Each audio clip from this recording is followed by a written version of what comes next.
Hello everyone, my name is Vishakha Chauhan. I am working as assistant professor in Smriti College of Pharmaceutical Education, Indore. And जो topic हम पढ़ रहे थे वो है intranasal drug delivery system. We have already covered the basic introductory part, the anatomy of nose, some interrelated parameters that affects the nasal delivery performances and the nasal drug absorption. In the last video we have discussed the nasal drug absorption through the transcellular route and paracellular route. और आज हम देखेंगे कुछ intranasal drug delivery devices. उसके पहले हम ये भी देखेंगे कि जो पुराने फॉर्मुलेशंस हैं, पहले डिवाइसेस के साथ जो फॉर्मुलेशंस हम यूज़ करते हैं वो बेसिक फॉर्मुलेशंस कौन से हैं जो बहुत पुराने टाइम से यूज़ हो रहे हैं एंड कंटिन्यू हम बहुत सारे अभी भी प्रेफर करते हैं. Even though we have so much of novel drug delivery system available, पर कुछ बेसिक सॉल्यूशंस हैं, स्पेस हैं जो हम अभी भी यूज़ करते हैं, तो वो सब भी हम देखेंगे. Let's continue with today's topic, which are mainly focusing the devices which are used. So here you can see that the drug delivery devices have been found to play a very important role in ensuring that the drug in an entire amount, the drug with the whole amount is delivered to the target site in the nasal cavity. Means आपको जो entire amount है उसे पूरा deliver करवाना है उस target site पर जहां हम ये कह रहे हैं कि हमें नेज़ल कैविटी में यहाँ टारगेट करना है. तो हमारे डिवाइसेस में हमें इस कैपेबिलिटी को ध्यान में रखना है कि वो जिस भी टाइप का फॉर्मुलेशन हम चूज़ कर रहे हैं या जिस भी टाइप के डिवाइस के लिए हम जिस भी टाइप के, जैसे पाउडर है, सोल्यूशन है या जेल है, हम जिस टाइप के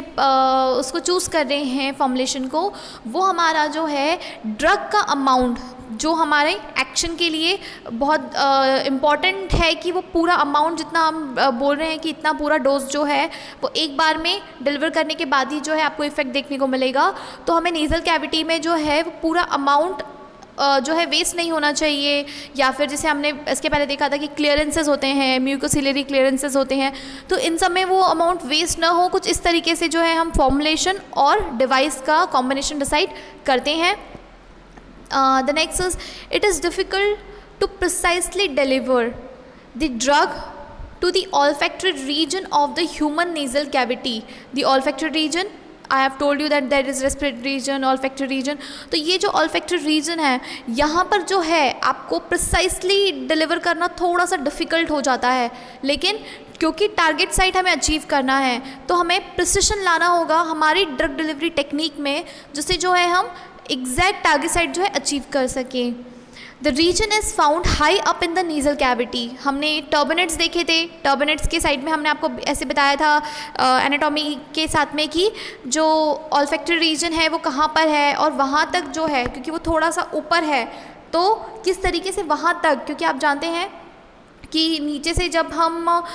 कुछ सॉल्यूशन या स्प्रे को नेज़ल कैविटी के पॉइंट पर, एंड पॉइंट पर रखकर स्प्रे करते हैं, या हम एक टिल्ट पोजीशन बनाकर, या हम ले डाउन होकर जब स्प्रे या सॉल्यूशन को drop by drop nasal cavity में एंटर करवाने की कोशिश करते हैं, तो वो कहाँ तक रीच आउट हो रहा है. अगर जेल फॉर्मुलेशन है तो क्या वो ऑल्फैक्टरी रीजन तक रीच आउट हो सकता है? अगर नहीं, ऑब्वियसली नहीं, तो फिर हम कैसे फॉर्मुलेशन को टारगेट करते हैं? दैट मीन्स कि हमें सूटेबल डिवाइस के साथ हम जैसे समझ सकते हैं कि जेल फॉर्मुलेशन नहीं दे सकते, तो फिर हम सिर्फ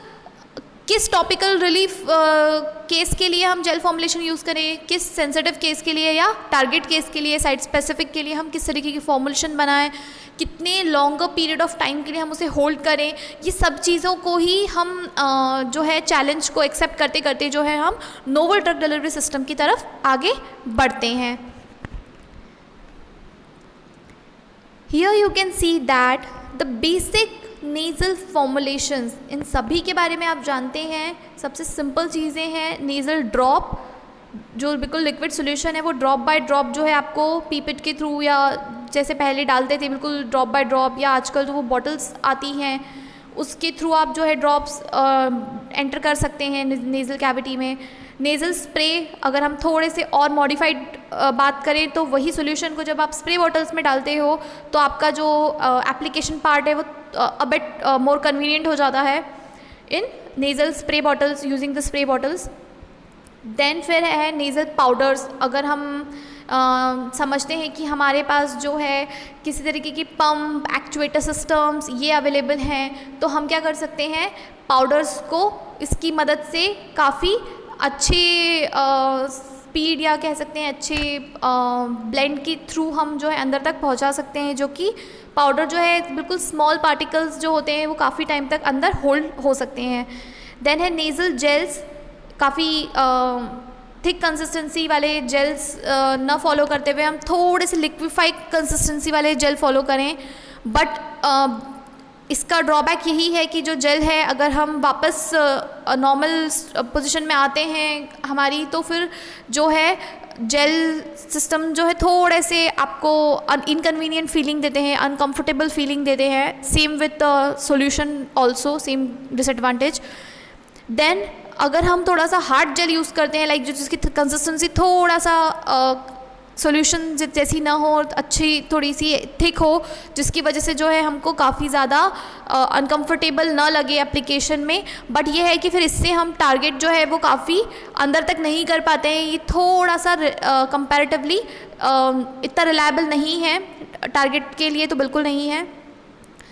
फिर अगर हम देखें नेज़ल एरोजोल्स। नाउ अगर हमारे पास एक अच्छा डिवाइस सिस्टम है, सिर्फ फॉर्मुलेशन सिस्टम नहीं है, एक डिवाइस भी है जिसकी मदद से जो है एक अच्छा फॉर्मुलेशन करेक्ट डोज में डिलीवर हो सकता है। इन दैट केस अगर एरोजोल सिस्टम को यूज़ किया जाता है तो वो प्रेफरेंशियली इन सब से थोड़ा सा एडवांस था।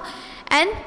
अगर आप देखेंगे मेरा लास्ट ऑप्शन तो मैंने लिखा है vaccines and others. Others are like, मैं अभी आपको आगे बताऊंगी कि अदर्स में हम कौन कौन से डिवाइसेस के साथ जो है सॉल्यूशन, जेल, पाउडर्स इन सबको यूज़ करके हमने जो है टेक्नोलॉजी को कितना डिफरेंट डायरेक्शंस में यूज़ करके देखा है। कितनी जो चीज़ें हैं वो बहुत पुराने टाइम से अभी तक जो है बहुत सारे फॉर्मुलेशंस के फॉर्म में हमारे पास अवेलेबल है, हम उसे यूज़ करते हैं। उसके बहुत सारे फॉर्मुलेशन डिवाइसेस जो है मार्केट में अवेलेबल हैं।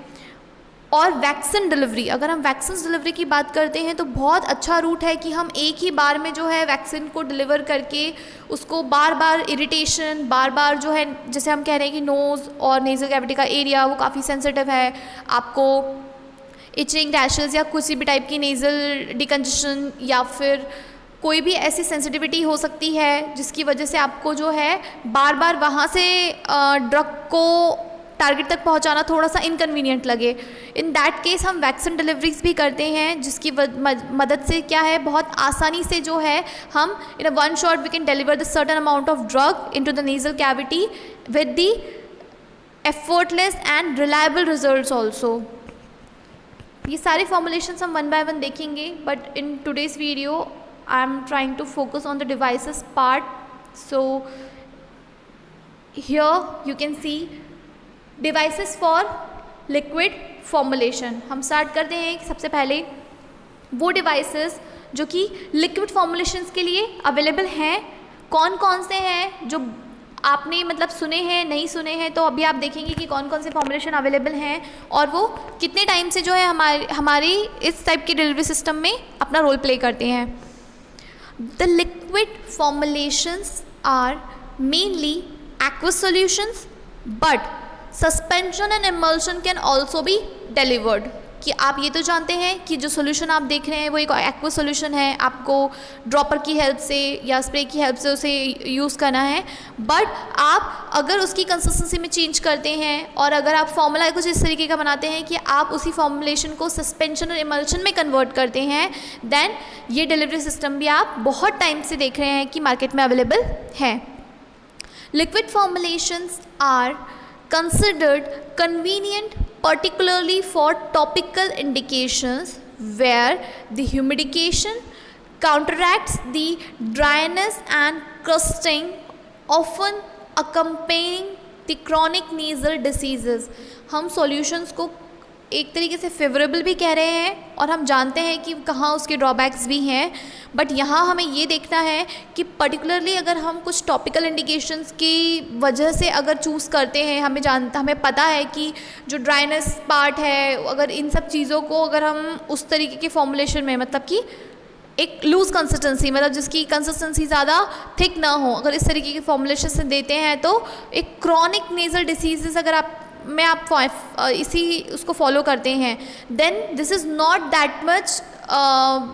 लाइक इतना बुरा नहीं है for in comparison to disadvantage. अगर हम थोड़ी देर के लिए उसे डिसएडवांटेजेस को ना देखें तो ये ऑप्शन बहुत अच्छा है, क्योंकि ज़्यादा जो है इसमें आपको इनकन्वीनियंट आपको लग सकता है सिर्फ प्रोसीजर या थोड़ा सा इसका टाइम, क्योंकि आपको लाई डाउन होकर या किसी तरीके से अपनी नेक को जो है टिल्ट करके और प्रॉपर तरीके से जो पूरा अमाउंट है आपके लिक्विड का वो ड्रॉपर या उसकी स्प्रे की हेल्प से आपको एक बार इंसर्ट करना है। अदरवाइज़ इस ड्रॉबैक के अलावा आप जो दूसरे ड्रॉबैक्स देखते हैं वो उसके एडवांटेजेस के कंपैरिजन में काफ़ी वीक हैं, तो ये एडवांटेज ही काउंट कर सकते हैं हम इसको कि एडवांटेज जो है काफ़ी ज़्यादा हैं और अच्छे हैं। In traditional spray pump systems अगर हम बात करें कि अगर यही सॉल्यूशन हम हमारे ट्रेडिशनल सिस्टम जो बहुत टाइम से हम यूज़ करते ही आ रहे हैं, स्प्रे सिस्टम नोज़ल लगा के स्पेसिफिक साइज़ का और उससे हम पर्टिकुलर अमाउंट जो है वो डिलीवर करते हैं। Preservatives are typically required to maintain the microbiological stability in the liquid formulations। आप जानते हैं कि फॉर्मुलेशन में अगर हम उसे एक्वस फॉर्मुलेशन कह रहे हैं, दैट मीन्स कि हमें पता है कि माइक्रोबियल ग्रोथ के चांसेस ज़्यादा हैं, तो हम क्या कर सकते हैं, प्रिजर्वेटिव को इसमें यूज़ कर सकते हैं। तो प्रिजर्वेटिव्स यूज़ करना उस केस में तो ठीक है कि पेशेंट नॉर्मल है, बट अगर उसे एलर्जिक कोई प्रॉब्लम है उस केस में इस प्रिजर्वेटिव वाले जो फॉर्मुलेशन को यूज़ करना है वो हम प्रेफरेंशियली चॉइस नहीं करते हैं। Studies in tissue cultures and animals have suggested that preservatives like benzalkonium chloride in particular could cause irritation and reduce the ciliary movement। Just I have said the same thing only कि आपको अगर कोई irritation या फिर किसी तरीके का infection कुछ भी ऐसा है जो आपकी सेंसिटिविटी को वहाँ पर अफेक्ट करता है, इन दैट केस हम नहीं यूज़ कर सकते। इन्होंने एग्जांपल बताया है बेंजलकोनियम क्लोराइड का कि ये जो है आपको इरिटेशन कॉज करेगा, आपकी सीलियरी मूवमेंट अफेक्ट करेगा। Then for some liquid formulations in particular peptides and proteins, किसकी बात कर रहे हैं वो, पेप्टाइड्स एंड प्रोटीन्स की। Limited stability of dissolved drug may represent a challenge। That means कि आप जानते हैं कि पेप्टाइड प्रोटीन का साइज़ जो है वो स्ट्रक्चर वाइज बड़ा है, आप जानते हैं उसकी डिलीवरी स्पेसिफिक करने के लिए ही हमने, आप फर्स्ट वीडियो में देखेंगे तो हमने देखा था कि जब हम नेज़ल ड्रग डिलीवरी सिस्टम की बात करते हैं तो हम क्या बात करते हैं कि जो पेप्टाइड का साइज़ है, क्योंकि इट्स अ मैक्रोमोलिक्यूल, तो उसकी जो डिलीवरी है वो हमें कुछ ऐसे स्पेसिफिक ड्रग डिलीवरी सिस्टम से टारगेट करनी है कि हम उसे अच्छे से अचीव कर सकें। तो हम प्रोटीन पेप्टाइड जैसे मॉलिक्यूल के लिए हम कह रहे थे कि इसे nose to brain, that means कि from the nasal cavity which follows the route towards the brain, वो उसके लिए ये सिस्टम सबसे अच्छा है। But the only condition is to use the correct formulation, means you have to generate the correct formulation using the protein and peptide, and अगर आपको उसको डिलीवर करना है तो एक करेक्ट डिलीवरी सिस्टम की भी आपको ज़रूरत पड़ेगी। उसके बिना जो है हमारा फॉर्मुलेशन भी कभी कभी जो है ठीक से काम नहीं करता है, जस्ट बिकॉज हमें पता है कि नोज़ की कंडीशन जो है वो काफ़ी रनी रहती है। आपको वहाँ पर किसी भी फॉर्मुलेशन को स्टेबल करवाने के लिए करेक्ट डिवाइस का भी यूज़ करना उतना ही ज़्यादा इम्पॉर्टेंट है। अगर हम बात करें कि drop delivered with the pipette, जैसे हमने स्टार्टिंग में कहा कि सॉल्यूशन हमें देना है या फिर हमें स्प्रे वो करना है, तो हमें देना कैसे है, तो स्टार्टिंग में यानी कि हम अगर ट्रेडिशनल सिस्टम की बात कर रहे हैं कि स्प्रे सॉल्यूशन जो है वो काफ़ी ट्रेडिशनल सिस्टम है, देन फिर हमें पता है कि मेथड भी ट्रेडिशनल है, यानी कि डिवाइसेस या हम ये कह रहे हैं कि कैसे उसे डिलीवर करते थे तो वो पीपेट के थ्रू करते थे। एक एग्जाम्पल आप देखिए, drops and vapour delivery are probably the oldest form of nasal delivery। Drop wise डालना या वेपर्स के थ्रू नोज़ में जो है वेपर्स के थ्रू जो है टारगेट करना या डिलीवरी करना, वो जो है सबसे पुराने और इफ़ेक्टिव मेथड्स हैं। ड्रिपिंग वेपर्स ऑफ मेंथॉल और सिमिलर सब्सटेंसेस, इन्होंने एग्जाम्पल देकर बताया है कि अगर हम मेंथॉल के वेपर्स को जो है नेज़ल कैविटी में ड्रॉप करते हैं to wake the people that have fainted and both the drops, ये कहना चाह रहे हैं कि एग्जाम्पल के तौर पे अगर कोई अनकॉन्शियस पेशेंट है या फिर वो नहीं ले सकता है तो इजीली आप सॉल्यूशन भी डाल सकते हैं, या फिर आप अगर ऐसे चाह रहे हैं, जैसे आपने विक्स का एग्जाम्पल सुना होगा कि विक्स जो है वो सबसे कॉमन और सबसे बड़ा वो है एग्जाम्पल इसमें, कि आपको ये एग्जाम्पल हमेशा ध्यान रहेगा कि आप जो डिलीवरी करते हैं वो कैसे करते हैं। विक्स या तो एक जेली फॉर्म में जिस तरीके से उसको एप्लीकेशन करते हैं, या फिर कि हम उसे वेपर्स के फॉर्म में जो है नेज़ल कैविटी में पहुंचाने के लिए टारगेट करते हैं। तो हमें पता है कि उसके रिजल्ट्स इफ़ेक्टिव आते हैं, क्योंकि जो वेपर्स जाते हैं वो वेपर्स काफ़ी अंदर तक जो है हमारे टर्बनेट्स को टच करते हैं। जो हम सोच रहे हैं कि अगर हमें सॉल्यूशन देना है या हमें जेल देना है, और ये इतना फाइन और स्पेसिफिक डिलीवरी नहीं करेगा काफ़ी इंटरनल कैबिनेट्स तक, तो उसके लिए जो है वेपर्स उनके पास अच्छा ऑप्शन था कि वेपर्स के थ्रू अगर वो डिलीवरी करते हैं तो वो काफ़ी अंदर तक जाकर अपना टारगेट अचीव कर लेती है हमारी नेज़ल कैविटी में। Then drops were originally administered by sucking the liquid into a glass dropper. उस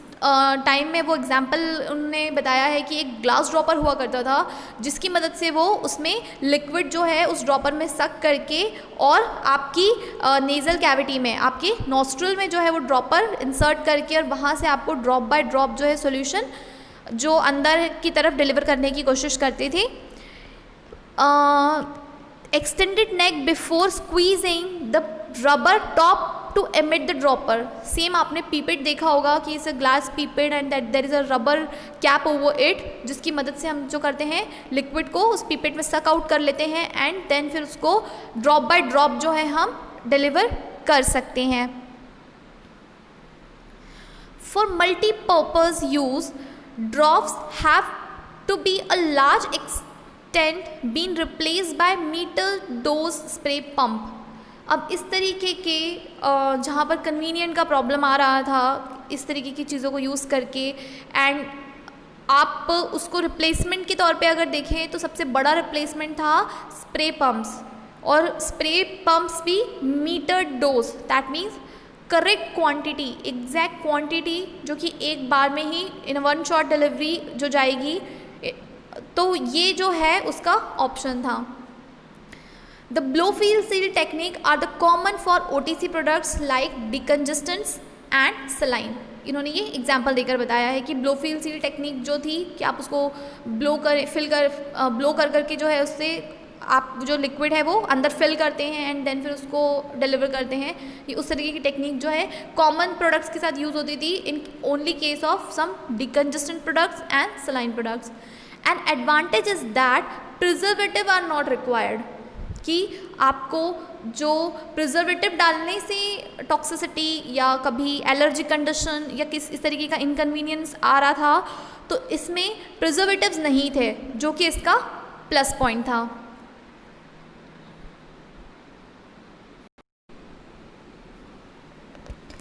However, although the drops work well for some,